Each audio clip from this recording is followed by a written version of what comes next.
Seigneur, je veux te confier dans ces gens de maintenant. Seigneur, je veux te prêter mes lèvres, ma langue, mes pensées pour ton service. Que ce ne soit pas moi qui parle, mais c'est toi qui parles. Car ton peuple vient entendre la parole que tu as préparée dans le Père. Que l'honneur et la gloire te reviennent, toi qui es Père de ce Saint-Esprit, maintenant et toujours, dans les siècles des siècles. Amen. Est-ce qu'on peut acclamer le Seigneur? Alléluia.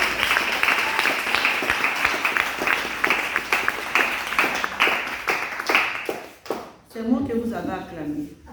Je dis d'acclamer le Saint-Esprit.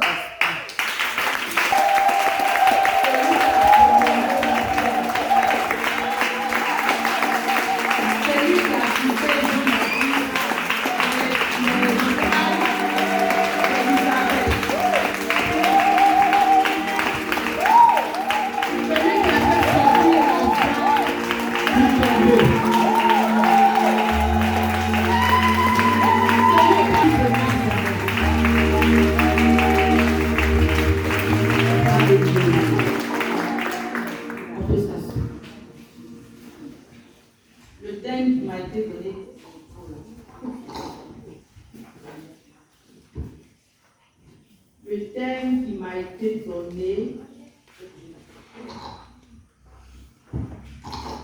c'est Luc 1, verset 35.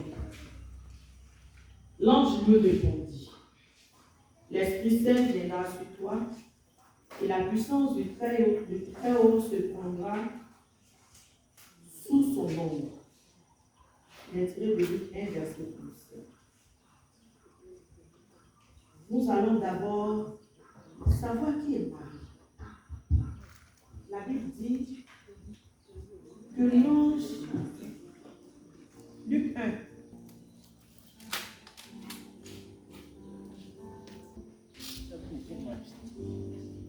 et l'ange lui dit, sois sans crainte Marie, car tu as trouvé grâce auprès de Dieu. Voici que tu concevras dans ton sein et enfanteras un fils, et tu l'appelleras du nom de Jésus. Il sera grand, et sera appelé fils du Très-Haut. Le Seigneur Dieu lui donnera le trône de David, son père. Il régnera sur la maison de Jacob pour les siècles, et son règne n'aura pas de fin. Mais Marie dit à l'ange, comment cela sera-t-il, puisque je ne connais pas d'homme? L'ange lui répondit, l'Esprit Saint viendra sur toi, et la puissance du Très-Haut te prendra sous son ombre. C'est pourquoi l'être saint qui naîtra sera appelé fils de Dieu. Et voici qu'Élisabeth, ta parente, vient elle aussi de concevoir un fils dans sa vieillesse, et elle en est à son 6e mois. Elle qu'on l'appelait la stérile, car rien n'était possible à Dieu. Marie dit alors, je suis la servante du Seigneur, qu'il m'advienne selon ta parole, et l'ange la quitta. Bien. Parole du Seigneur. Parole du Seigneur. La Bible nous dit ici qu'il y avait une jeune fille qui s'appelait Marie. Donc nous allons chercher à savoir qui est Marie. On entend Maman Marie, la Vierge Marie. Qui est Marie? Marie est une vierge née de parents. Née de Joachim et Anne, qui vivaient à Nazareth. Elle fut élevée dans la lecture des Saintes Écritures et dans l'obéissance à la loi de Dieu. Donc nous allons voir les différentes, comment je peux intituler ça, les différents compartiments de la vie de la Vierge Marie. Nous allons d'abord parler de sa vie célibataire, sa vie de jeune fille. On nous dit ici que la Vierge a été élevée dans la lecture des Saintes Écritures et dans l'obéissance à la loi de Dieu. Ça veut dire quoi? D'abord, elle est née des parents vieux. Son père et sa mère étaient déjà avancés en âge. Et le Seigneur leur a envoyé Marie. Et ses parents l'ont éduquée selon la loi du Seigneur.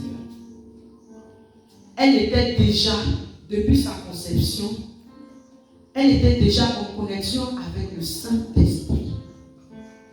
Nous allons voir plus loin qu'elle ne quittait pas le temple de Dieu depuis sa naissance jusqu'à ce que l'ange la visite. Et ici, le Saint-Esprit veut attirer l'attention des jeunes filles. La Vierge aujourd'hui est le modèle que l'Église nous a donné. Que fais-tu de ta jeunesse? Qui fréquentes-tu? Lis-tu la parole du Seigneur? Qui est ton maître? Qui est ton père? Que ce soit une jeune fille, que ce soit un jeune homme, qui partage ta vie aujourd'hui? Est-ce des amis? Est-ce les marabouts?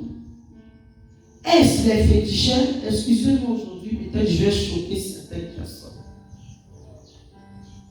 Mais nous sommes venus pour parler d'un modèle. Et cette personne est notre maman. En tant que jeune fille, jeune garçon, nous sommes souvent attirés vers les choses de ce monde. Les boîtes de nuit, les bars. Ma camarade a 2, 3 gars. Elle a tout ce qu'elle veut. Les derniers portables. Je veux moi aussi qu'on me regarde. Je veux moi aussi qu'on parle de moi. Moi, je suis avec tel gars, on vient me déposer dans une Range Rover. Je voyage. Je vais où mes parents ne sont même pas encore arrivés parce qu'on veut être comme les jeunes de ce monde. Et ici, on nous dit que la Vierge est attachée à la loi du Seigneur. Elle est obéissante à la loi du Seigneur. La Bible dit tout m'est permis, mais tout n'est pas utile. C'est vrai. Les autres font. La Vierge en son temps, vous croyez qu'il n'y avait pas ce genre de choses-là? Ah, mais exactement, il y en avait. Tout ce que nous voyons aujourd'hui, il y a longtemps que ça existe. Depuis que ce cher monsieur a été chassé du royaume, ces choses ont existé. Donc, au temps de notre Vierge, il y avait ces manifestations. Mais la Bible nous dit qu'elle s'approchait à l'évangile. Parce que déjà, ses parents nous ont expliqué comment est-ce qu'elle a été conçue.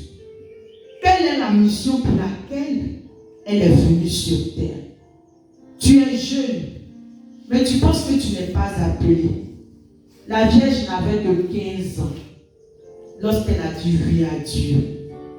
Elle était même fiancée. Un homme nommé Joseph est venu frapper à sa porte. Bien vrai qu'elle savait qu'il y avait un homme qui était intéressé par elle, son âme, son esprit et son cœur étaient attachés à l'Esprit de Dieu, à la parole de Dieu. Tu as des hommes qui te côtoient, tu as des hommes qui viennent vers toi, qui viennent te parler. Oui, je vais faire de toi ceci, je vais faire de toi cela. Mais qu'est-ce que Dieu a dit qu'il veut faire pour toi? C'est de ça qu'il s'agit. Le micro d'aujourd'hui. C'est de ça. C'est de ça qu'il s'agit. La deuxième partie, la vie de fiançailles de Marie. Marie était fiancée à un homme appelé Joseph, de la maison de David. Luc 1, verset 27. Jésus. Luc 1, verset 27.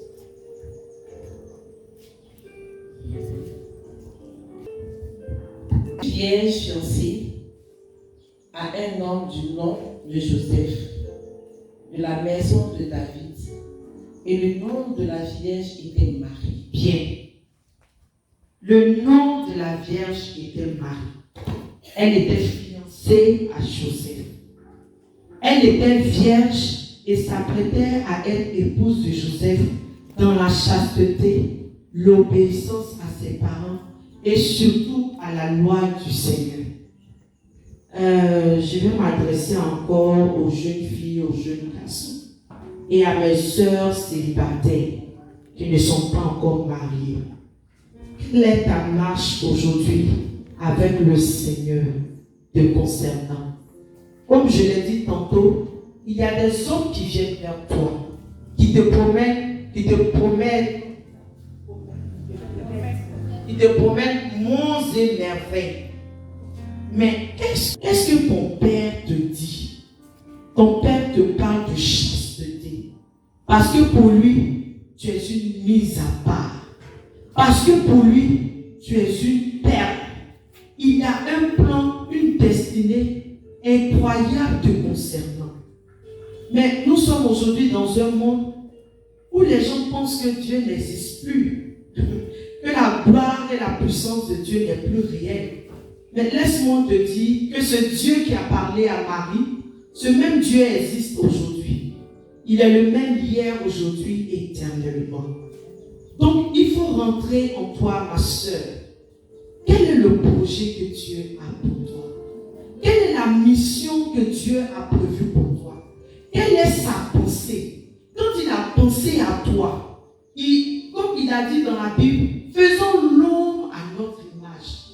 Quand lui et son royaume, ils se sont assis, ils t'ont regardé, ils t'ont pensé, ils t'ont conçu et ils t'ont amené sur la terre. Quel est le projet de Dieu te concernant? En troisième point, nous allons voir l'annonce de la destinée de Marie. Luc 1, verset 5.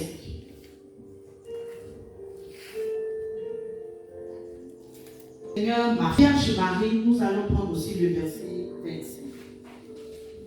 C'est le verset 25. On va voir le verset 5. Du temps d'Hérode, roi de Juda, il y avait un sacrificateur nommé Zacharie, de la classe d'Abia. Sa femme était d'entre les filles d'Aaron et s'appelait Élisabeth. Donc ici, nous voyons qu'il y a une autre femme dans cette même période qui avait aussi entendu une annonce sur sa vie, la cousine de Marie, qui s'appelait Élisabeth. Son mari était le prêtre, celui qui était toujours dans les lieux très très saints. À l'époque, tout le monde n'avait pas accès à Dieu. Il y avait des élus, des enfants et lévites du peuple lévite qui étaient choisis pour être tout en communion avec le Seigneur. Et ce monsieur-là, Zacharie, a été visité par l'ange pour lui apporter une nouvelle. Bien aimé, tu vois, Zacharie n'a pas cru à l'appel de Dieu le concernant. Il n'a pas cru à l'appel de Dieu concernant son épouse Élisabeth. Et l'ange lui a dit, tu n'auras plus de parole parce que tu as douté.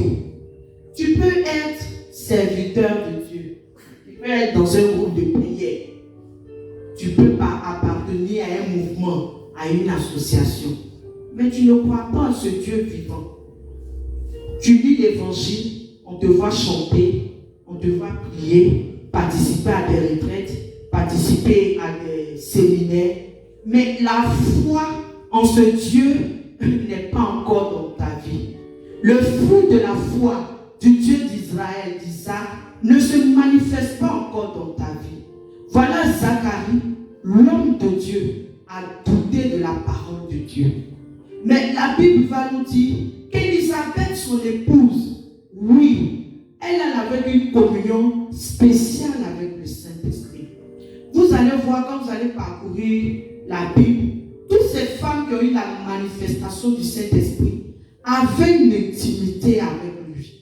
Son mari n'a pas cru, mais elle, Élisabeth, elle a cru. Et ce même ange, 6 mois après, va aller rendre visite à Marie. Luc 1, verset 26.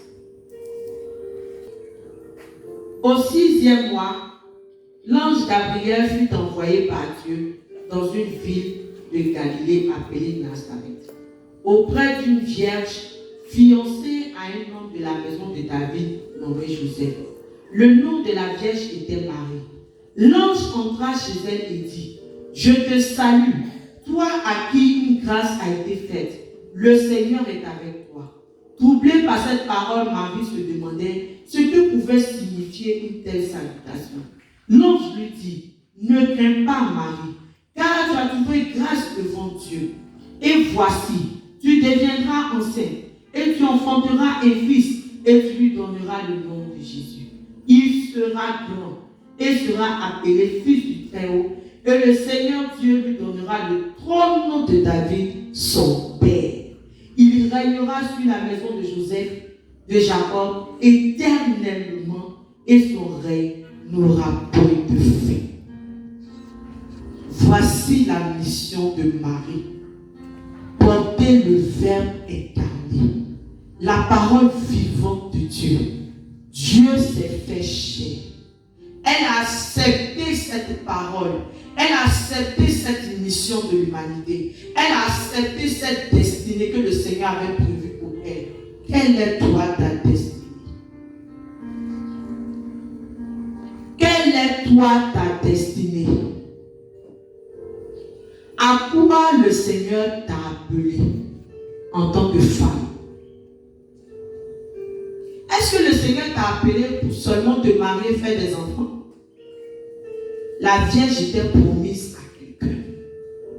Mais voilà que le Seigneur va se dépêcher pour venir lui parler de ce que lui, Dieu, a prévu pour elle comme mission et destinée. Toi, quelle est ta destinée? Quelle est ta mission en tant que femme?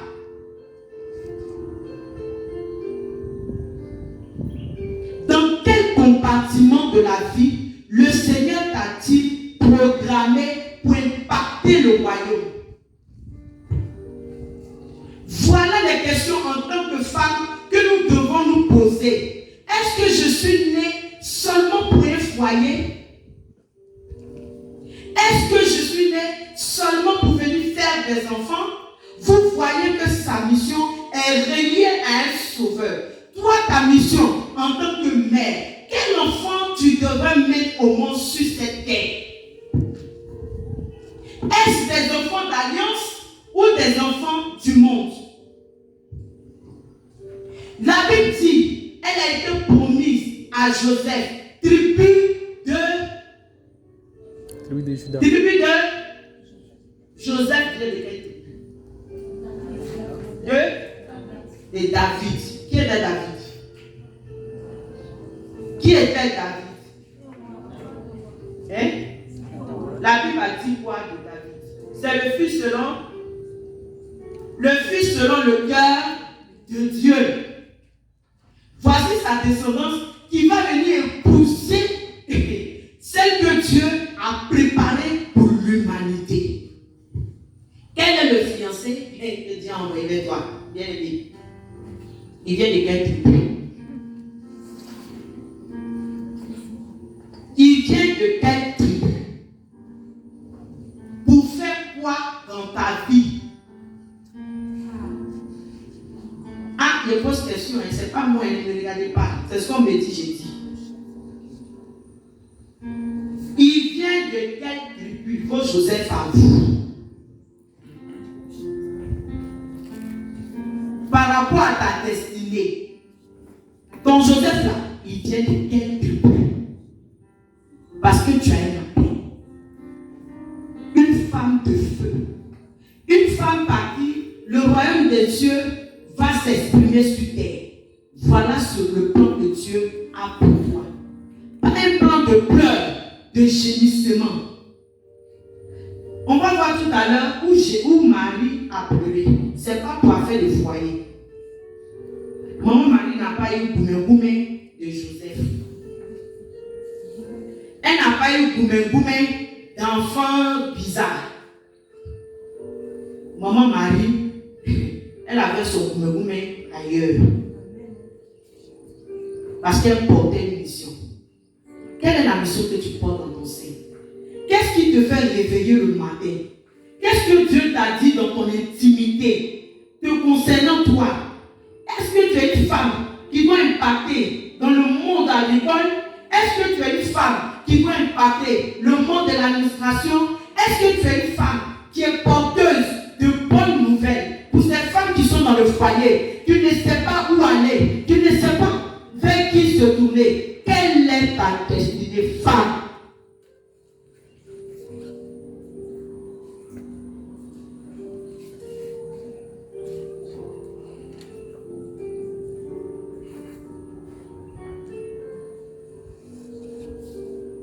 Le projet de Dieu pour la Vierge Marie, fait d'elle la mère et porteuse du Verbe, s'est fait chair, le Fils du Très-Haut. Quand je préparais l'enseignement, j'ai eu un titre, le Saint-Esprit m'a fait un clin d'œil.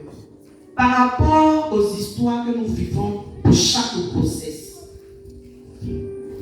Et nous, les mamans, nous n'avons pas eu, comment je peux dire ça, le discernement pour voir l'appel de chaque enfant. La Vierge, on est venu lui parler de l'enfant qui va venir en son sein. Mais maman, est-ce que tous les enfants que tu as eu à faire, Dieu t'a parlé d'eux?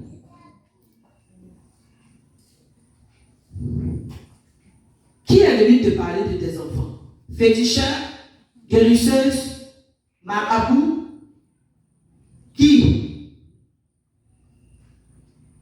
Vers qui t'es-tu tourné pour aller regarder l'étoile, comme on a l'habitude de dire, l'étoile de ton enfant, pour voir ce qu'il va devenir? C'est vers qui tu t'es tourné? Celui qui l'a envoyé sur terre ou bien ceux qui sont sur terre?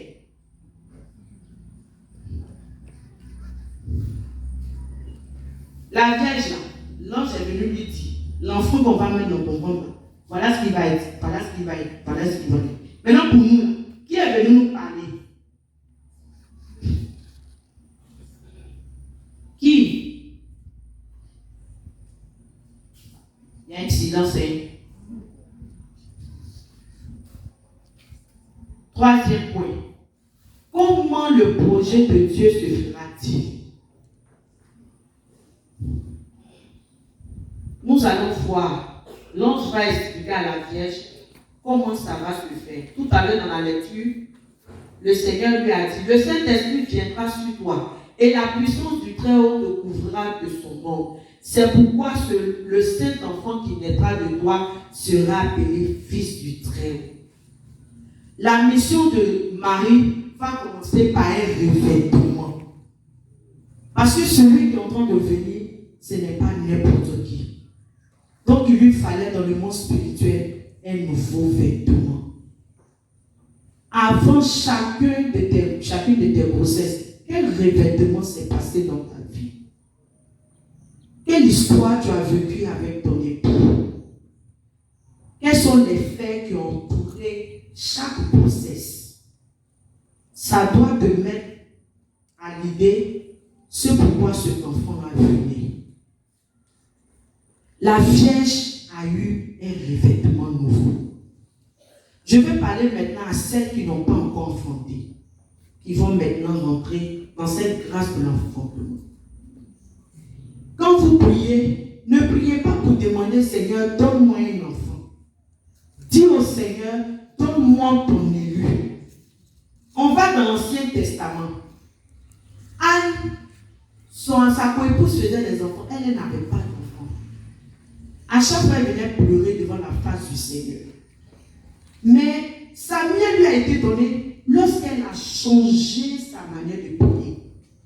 Elle a dit, Seigneur, si tu me donnes un prophète, je vais le consacrer à ton temple. Ah, Jésus dit, Dieu dit, voilà, j'ai quelque chose dedans.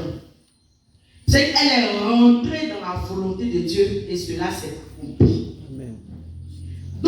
quand tu pries pour demander un enfant, quelle est la volonté de Dieu pour cet enfant qui va venir? C'est ta volonté ou bien c'est pour faire la volonté du Seigneur?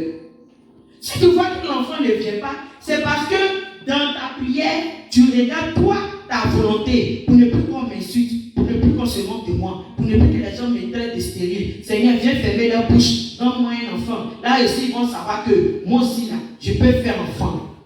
Voilà toi tes projets. Seigneur, regarde l'état du monde. Je sais que tu vas envoyer un prophète ou un prédicateur qui va venir bouleverser sa génération. Éternel mon Dieu, me voici. Fais de moi ce que tu veux. Le revêtement spirituel.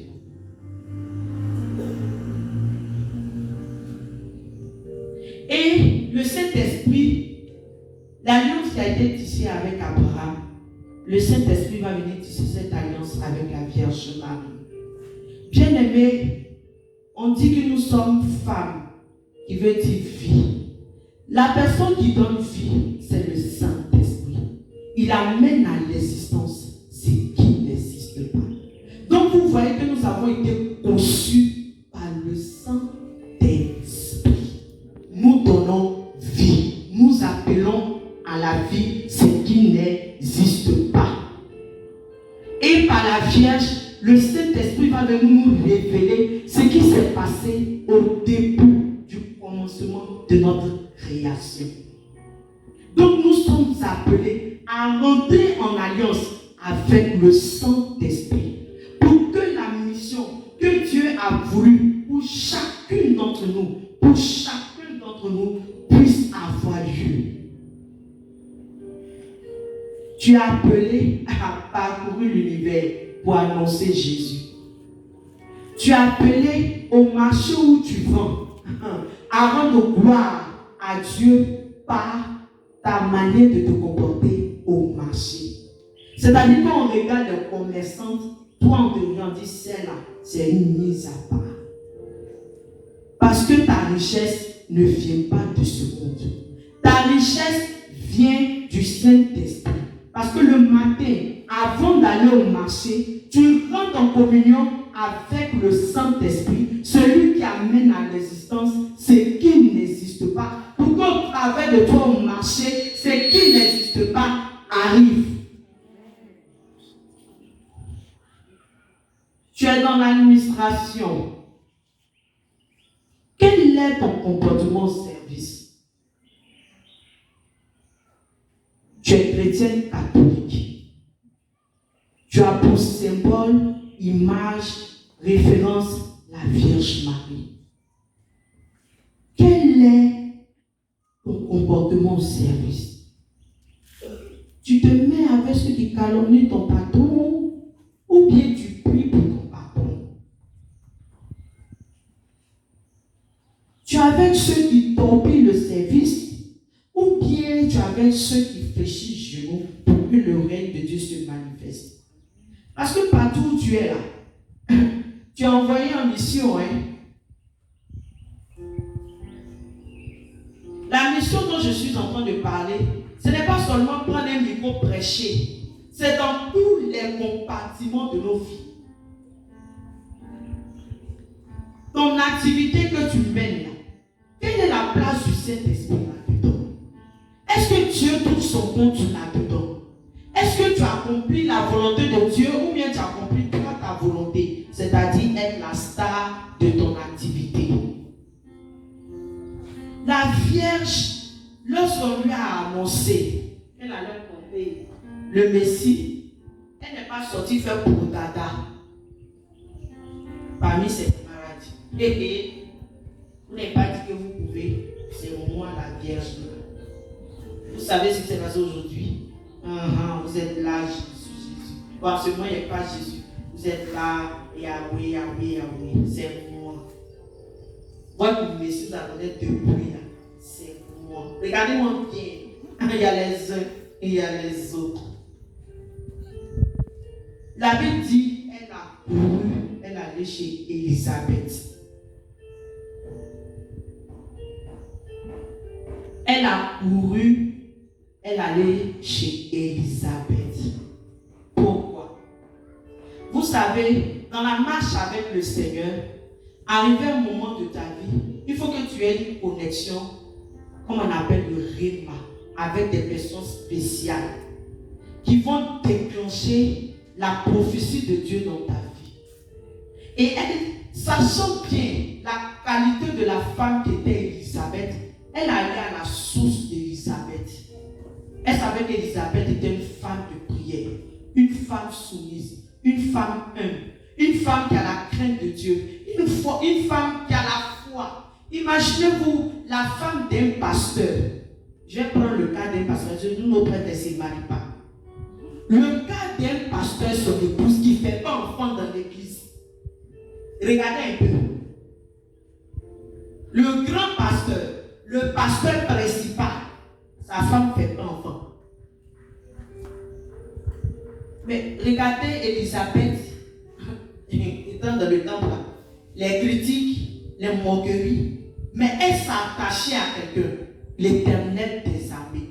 Et elle savait que si Dieu lui avait dit qu'elle allait enfanter un prophète, cela allait s'accomplir. Et je suis sûr qu'elle partageait cela avec la Vierge. Et même elle était mentor, parce que la Vierge n'avait que 15 ans. Et Dieu a suscité une cousine auprès d'elle qui allait l'encadrer pour la mission à laquelle elle a appelée. Toi qui t'encadres. Quelles sont tes fréquentations? Avec qui marches-tu? Tu expliques tes problèmes à qui? À quelqu'un qui va dire, tiens, réfléchis chez nous, on va prier. Ou bien ma chérie, il y a un grave. Oh, plus fort que lui, il n'y en a pas. Viens, je vais t'envoyer là-bas. Ton problème là-bas, c'est réglé. Je vais ouvrir une petite, comment je dis, fenêtre sur ma vie. J'ai été élevé dans la street, comment je dis ça, une vie dans la prière. Ma mère a rencontré Jésus à l'époque, au renouveau, et dès l'âge de 7 ans, elle me faisait fréquenter le renouveau. Et j'ai grandi dans cette atmosphère de prière. Arrivé un temps de ma vie, je me suis réveillée. Quand je commençais à vivre certaines difficultés, en parenthèse encore, je me suis mariée très jeune. Et n'ayant pas d'expérience dans cette histoire de mariage, j'ai écouté une cousine. Alors que j'avais une autre cousine qui me coachait. Mais notre cousine est venue me dire, toi ton affaire de Jésus. Mais regarde comment tu souffres dans le foyer là. C'est vrai, nous tous on va à l'église. Mais viens, on va aller un peu là-bas. Peut-être la solution là-bas. Mais tu souffres trop. Pour ton âge là, on peut dire t'accompagner quelque part. Bien aimé, je l'ai suivi. Et je suis parti rentrer dedans. J'ai quitté l'église. Et j'étais celle qui logeait maintenant les marabouts. C'est ma vie. Je logeais jusqu'à j'ai commencé maintenant à consulter. À faire des consultations. Et un matin, il y a une maladie qui a frappé à ma porte. Pourtant, il y a d'autres maladies qui avaient frappé à ma porte. Et c'est tout ce que je vivais, maladie, affaire de foyer, tout ça là. J'ai dit, mais quelqu'un qui va à l'église, elle fait du bien. Je me regarde, je vois même pourquoi je souffre comme ça. Et puis, je vis cette cousine là. Et j'ai dépassé la cousine. Il quand même regarde, oui. Il dit, mais toi-même là-même, tu m'as dépassé. Parce que c'est moi maintenant, il a perdu une copine. Ah, j'ai croisé un. Pour toi là, on dirait qu'il n'est pas fort. Je faisais Western Union au Mali, au Burkina. C'est ma vie, chantez-vous parler. Je logeais des marabouts chez moi à la maison. Quand les marabouts viennent là, j'appelle tout mon coin. Puis il dit, voilà, les gars sont arrivés. Donc venus pour le lavage. jusqu'à ce que une grave maladie frappe à ma porte. Et je me rappelle qu'il y a un des marabouts qui m'a appelé. Il m'a dit, il y a la sorcellerie qui s'est levée contre toi. Fais vite, tu vas venir nous voir pour faire ce que tu sais. Puis je lui ai dit, j'ai compris. Mais bizarrement, en ce moment, la maladie a commencé, mais je ne savais pas que c'était cette maladie qui venait là. Et j'ai pris ça à la légère. Et j'ai commencé à être malade. Mon mari m'a dit, bon, venons sur Abidjan, on va te faire un bilan rapidement, et on va revenir. On a fait le bilan et je ne suis plus jamais retourné à Saint-Pédro jusqu'à aujourd'hui. C'était un cancer qui frappe à ma porte.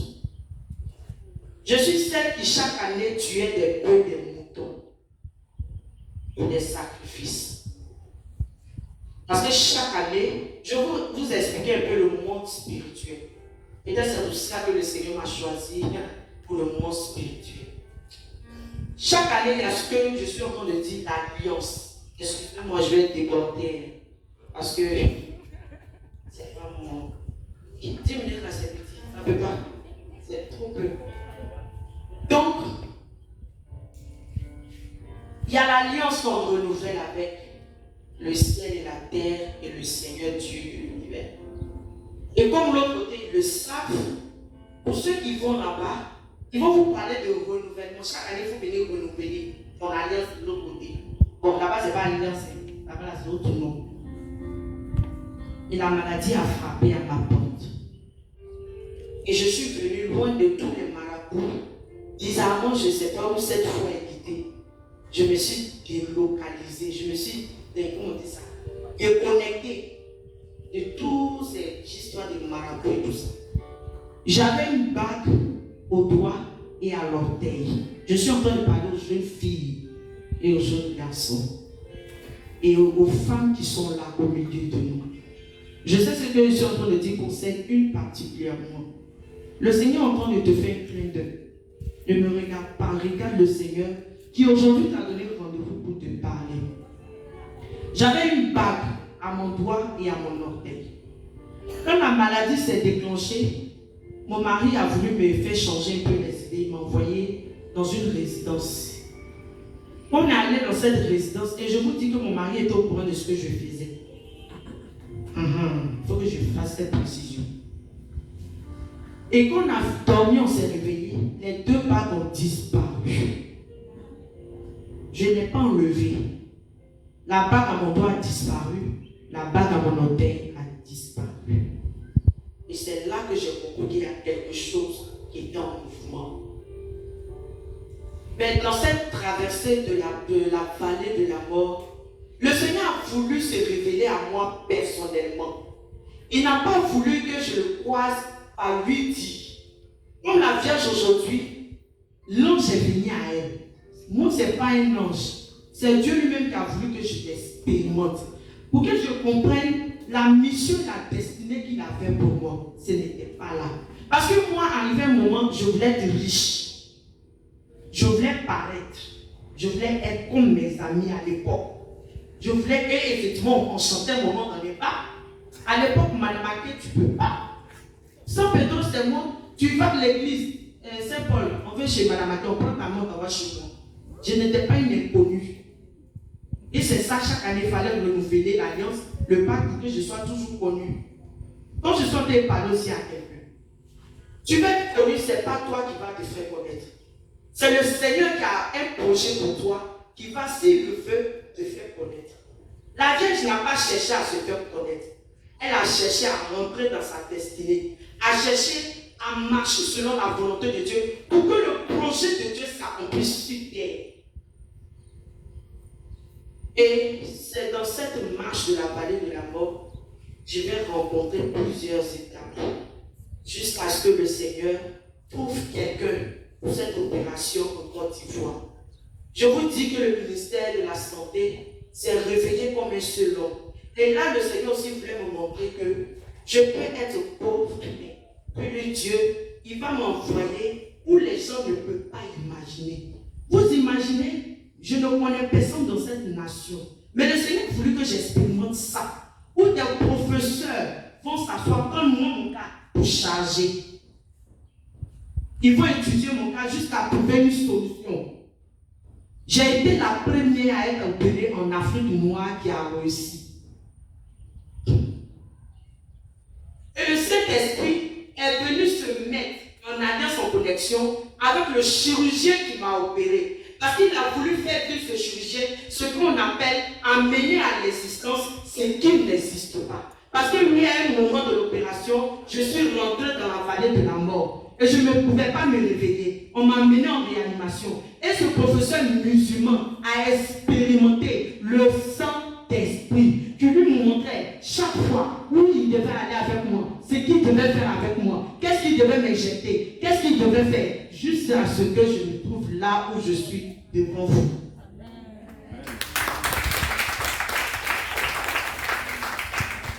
Quelqu'un, on prend son foie, on enlève, on dépose sur une table, on découpe, on finit, on agrafe. Je suis assise là devant vous. Comme ce Dieu que je suis venu annoncer, moi je sais de qui je parle. Et je suis venu vous dire aujourd'hui, ce Dieu-là, il existe. Depuis 2015, je n'ai plus eu à faire marabouiller à un féticheur. Mais ma vie va de gloire en gloire. Parce que j'ai choisi le Dieu qui révèle. J'ai choisi le Dieu d'Israël.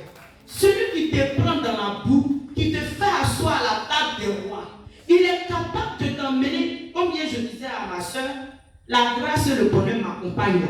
Nous, on ne doit pas accompagner la grâce et le bonheur. C'est le bonheur et la grâce là qui doivent nous poursuivre. Tu es là et puis ça vient te trouver. On t'appelle, c'est vous, Madame Aké? Oui. Le Seigneur vient, on a quelque chose pour vous. Et puis toi, tu es surpris, tu dis, aïe. J'ai ma soeur qui est là, elle est témoin. Ma gestionnaire, on était là, si on poussait. Elle est témoin. Et puis ma gestionnaire m'appelle. Madame Aké, oui, en promotion, hein, j'ai fait des papiers, tu viens prendre l'argent. J'ai dit, aïe.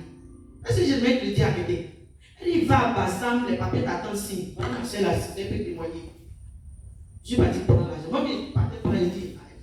Mais si moi, j'ai dit, j'ai pas fait papier, j'ai pas donné crédit. Elle dit, il va me donner l'argent, c'est pourquoi? Oh, avant ça, je me lamentais. Seigneur, mais regarde-moi, je n'ai rien. Et à l'époque, avant où je partais chez les marabouts, j'avais plusieurs activités. L'argent ne me faisait pas de défaut. Mais Dieu a voulu aussi que je l'expérimente. Ce Dieu qu'on dit pouvoir, il a voulu que j'expérimente cette partie. Et je me suis laissé guider. Laissons-nous guider par le Seigneur. L'obéissance au Seigneur. La vieille s'est laissée guider. Elle a demandé à l'ange, mais comment ça se fait? Quand elle a venu parler là, elle a pris ses bagages et est partie chez Elisabeth. Laissons-nous guider. N'ayons pas peur des épreuves. Les épreuves sont là pour nous éduquer. Pour que tu aies une foi assise dans le Seigneur, il faut que le Saint-Esprit te prépare. La Bible dit, il te couvrira de son nom. Mais pour te couvrir de son nom, tu dois passer par un chemin. Le chemin de l'épreuve, où tu dois traverser le feu. Parce que ce qui est en toi qui ne vient pas du Seigneur, il faut qu'il enlève pour qu'il te remplisse de lui. Pour que son règne s'explose au travers de toi, tu dois passer par le feu. Jean-Baptiste dit, celui qui vient vous baptisera dans l'eau et dans l'esprit. L'esprit du Seigneur, c'est le feu. Quand la maladie frappe à ta porte, ne cherche pas guérisseur, ne cherche pas marabout, cherche celui qui a les pièces de rechange. Jésus-Christ de Nazareth.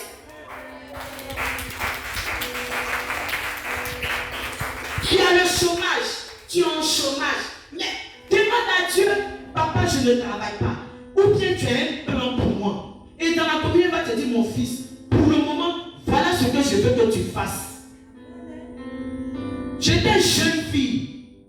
Tu avais sa main sur moi. Et père, je vendais à logo. Je vendais clapot. Je parlais à quelqu'un qui est dans un foyer, qui se plaît. Moi, je suis rentrée dans le foyer, j'avais 20 ans. Mais je cherchais mon argent pour passer mes concours. Mon argent que je cherchais là, ce n'était pas un garçon. Hein. Je vendais aux étudiants que j'étais.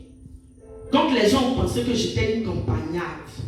Parce qu'une jeune fille de mon peuple, je venais d'une bonne famille. Hein. Ne pense pas que ma famille est une chose. Hein. Je viens d'une bonne famille. Mais le Seigneur m'a conduit sur un chemin. Il a voulu m'apprendre quelque chose. Il a voulu m'apprendre quelque chose.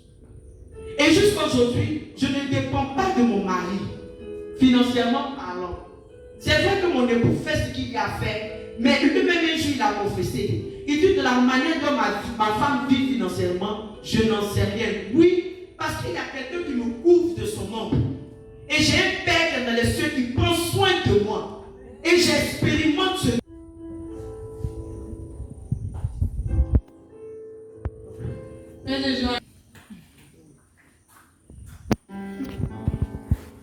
L'obéissance au plan de Dieu nous concernant. Et vous allez, pour ceux qui parcourent la Bible, vont voir que Jésus et Joseph, quand l'ange a parlé à Joseph, il s'est mis en mouvement. Vous allez voir que Dieu ne s'adresse plus à Marie, mais il s'adressait maintenant à Joseph. Donc, dans notre marche en tant qu'épouse, quand nous acceptons le plan de Dieu nous concernant, Dieu va passer par nos époux. Et souvent, ça va vous étonner pour vous parler du plan de Dieu vous concernant. Hier, j'ai écouté une dame qui donnait son témoignage.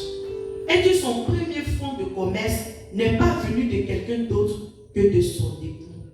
Elle a dit à son époux, je vais démissionner de mon travail parce que je sens en moi une motion de cet esprit m'appelant à vendre des habits pour les bébés. Elle dit que mon mari a été le premier à croire à la prophétie.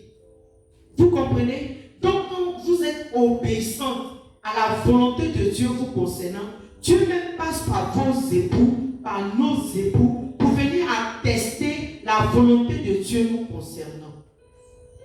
La Vierge était réservée solitaire. Quand vous allez parcourir la Bible, à part chez Elisabeth où maman Marie est partie, vous n'allez pas la voir aller se promener ailleurs. Elle gardait, la Bible dit, elle parlait peu, avait peu d'amis, méditait toutes les prophéties dans son cœur, dans la prière et dans la patience.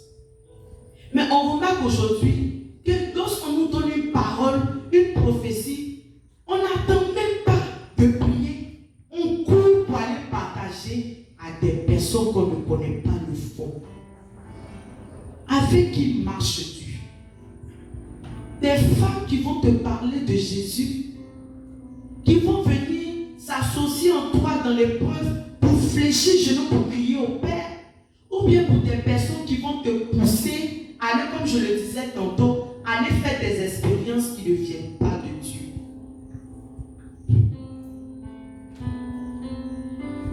Elle était une femme soumise. Matthieu 2, verset 13 à 14. Elle a suivi son mari selon le songe reçu par Joseph, sans discuter en Égypte, selon la volonté de Dieu. Qui sommes-nous dans nos foyers? Sommes-nous des femmes soumises ou bien c'est nous, on veut que nos maris fassent nos volontés?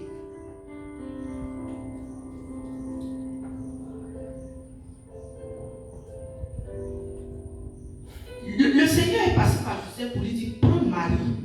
Une fois, je disais à un de mes pères, je dis, tu vois, papa, Dieu est Dieu, mais il a dit à Joseph de prendre son fils pour aller se cacher quelque part. Donc, quand souvent le Seigneur nous dit, va dans une retraite, te cacher quelque part pour une semaine, 2 semaines, 1 mois, c'est parce qu'il sait en avance qu'il y a quelqu'un qui s'est levé contre ta destinée et il t'envoie à l'écart, aux yeux de tous. Quand les situations t'arrivent, vas-tu rencontrer ton Dieu ou bien tu te mets sur la place publique? L'humilité de Marie. Sans l'humilité, il ne saurait y avoir aucune autre vertu dans une âme. Le premier acte de l'humilité de cœur, c'est d'avoir une modeste opinion de soi-même. Marie eut toujours d'elle-même une opinion si modeste que bien qu'elle se fît enrichie de plus de grâce que les autres, elle ne se préférait à personne. Notre maman était celle qui partait au service de tous. Regardez aux noces de Cana. Elle n'était pas obligée. Mais qu'elle a vu le tas de la cérémonie, de ce qui s'est passé dans ce foyer, dans ce couple, elle s'est levée sans même que le couple ne vienne vers elle, aller vers son fils. Vous voyez, c'est de cette mère qu'il s'agit. Une mère qui est tout le temps en train de se mettre en mouvement pour ses enfants qui nous sortent. Quand tu as des problèmes ou des difficultés, regarde ta maman. Et elle allait vers lui, elle a dit, faites tout ce qu'il vous dira. Là encore, elle parle de l'obéissance. Quand tu es dans une situation et que nous allons vers Marie, elle nous ramène toujours dans la parole de Dieu. Et elle nous dit, fais tout ce qu'il te dira. Tout ce que la parole de Dieu te dit, il faut aller mettre ça en application et tu vas voir ce qui va arriver. Notre maman manifestait l'amour. Elle a aimé Dieu plus que tout. Elle avait un homme dans sa vie, mais son premier amour était Dieu le Père. On a l'habitude de dire que son époux c'est le Saint-Esprit. Mais oui, elle a épousé le Saint-Esprit. Il n'est pas venu seulement pour la couvrir de son homme, mais elle a expérimenté un amour puissant qui n'a pas de mots. On ne peut pas l'expliquer. Et elle a expérimenté cet amour. Et depuis ce jour-là, elle a bu cette source d'eau vive. Elle a été source d'eau vive. Maman Marie, la foi. Ah oui, la foi. Avant même d'écouter ce que son fils allait dire, elle a dit remplissez les vases. Et puis elle allait s'asseoir. Le temps que Jésus va faire, elle dit n'est pas femme. Elle dit remplissez les vases. Et puis elle allait s'asseoir. Elle avait foi. Une foi qui déplaçait les montagnes. Regardez son parcours avec son fils. J'ai l'habitude de le dire en m'amusant que quand Joseph est décédé, il a laissé un héritage à son fils et à sa femme. Et quand Jésus, après, il a pris la relève de Joseph, son père, en étant charpentier. Mais quand l'heure de son appel est arrivée, j'ai l'habitude de le dire, il a vendu l'entreprise de son papa, il a vendu la maison de son papa, il a pris la pauvre femme là, il dit ma chérie, l'heure est arrivée. Elle n'a pas discuté, elle a pris. Imaginez une maman, son enfant va tout voir et puis elle va lui dire viens partir. Parce que le travail là, ça a commencé. Et puis elle va dire, elle travaille. Mais c'est toi qui as appelé, c'est moi qui ai appelé. Quand elle a fait ton appel, elle est restée dans ma maison. Pourquoi tu es dans ma maison?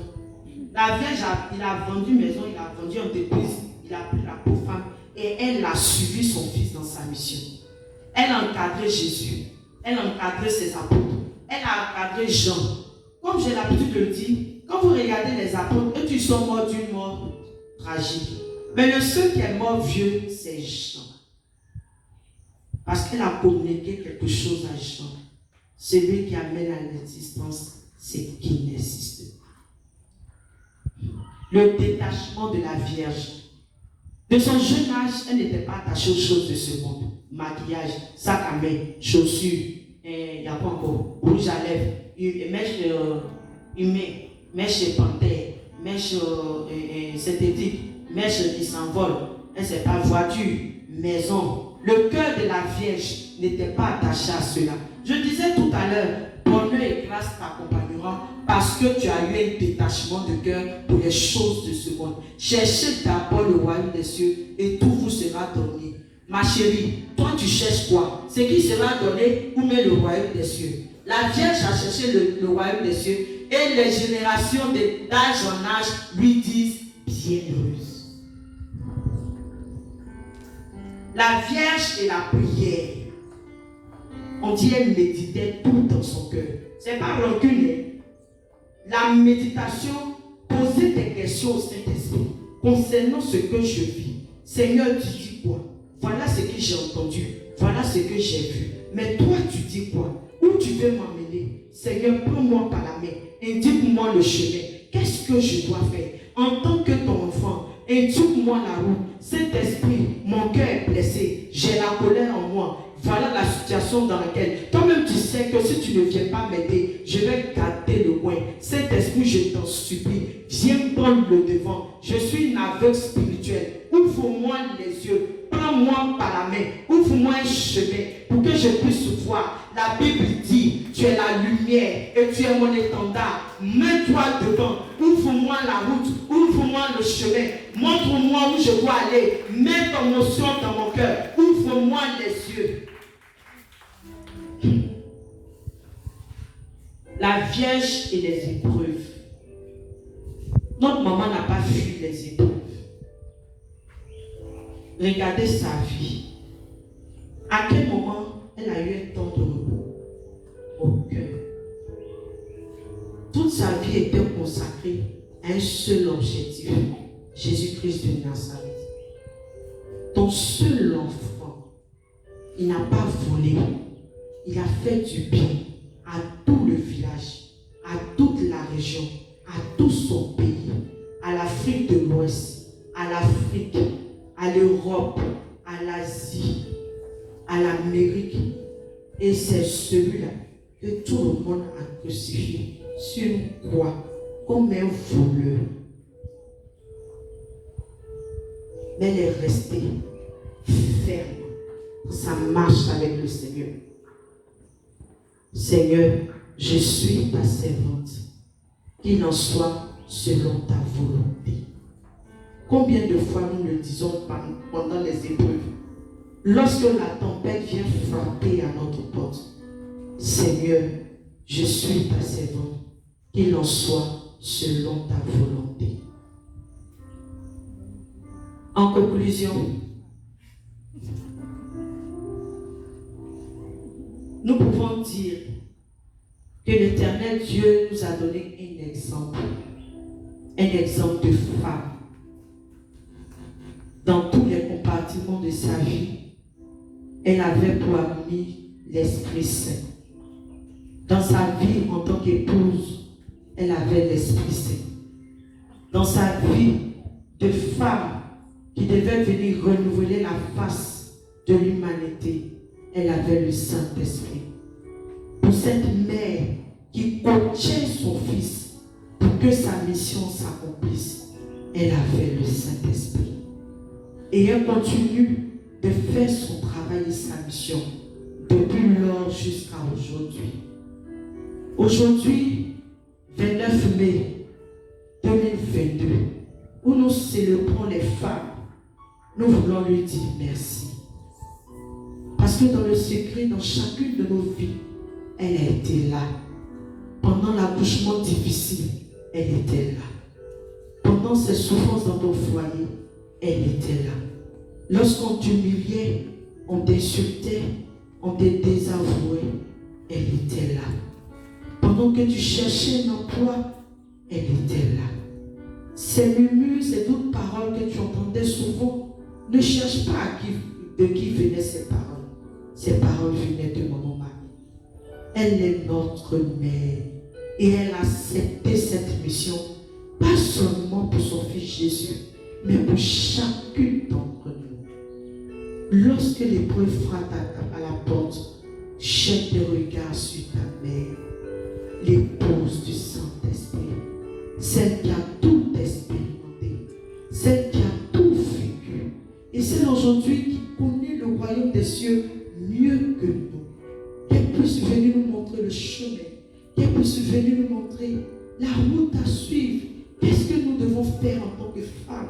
Je suis une mère, je suis une épouse, j'ai un appel sur ma vie, dans n'importe quelle activité que je fais. Maman, qu'est-ce que je dois faire? Prie le Saint-Esprit pour moi, intercède pour moi, pour que le Saint-Esprit soit mon ami. La Bible dit qu'il est mon paraclet, qui vient m'ouvrir les yeux qu'il faut, qui vient me donner les paroles qu'il faut.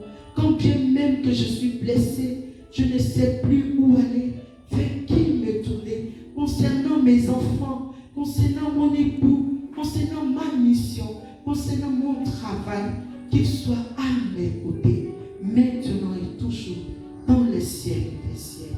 Amen.